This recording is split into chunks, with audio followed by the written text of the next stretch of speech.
আজকে দেখাবো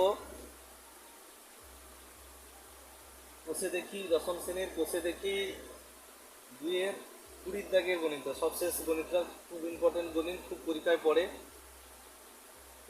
সরল সুদে রথিনবাবু তার দুই মেয়ে প্রত্যেকের জন্য ব্যাংকে এমনভাবে টাকা জমা রাখলেন যাতে প্রত্যেক মেয়ের বয়স যখন 18 হবে, মানে যখন বিয়ের বয়স হবে, তখন প্রত্যেক মেয়ে 12,000 টাকা করে পাবেন। কত করে পাবেন? সরি, 12,000 না, 1,20,000, 1,20,000 টাকা করে পাবেন। 1,20,000 টাকা করে প্রত্যেক মেয়ে পাবে। ব্যাংকের বার্ষিক সরল সুদের হার 10%, মানে ব্যাংক 100 টাকা রাখলে বছরে 10 টাকা সুদ দেয়। এবং মেয়েদের বর্তমান বয়স যথাক্রমে 13 এবং 8 বছর।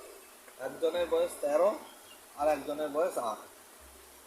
তিনি প্রত্যেক মেয়ের জন্য ব্যাংকে কত টাকা রেখেছিলেন? তাহলে এখানে দুটো জিনিস,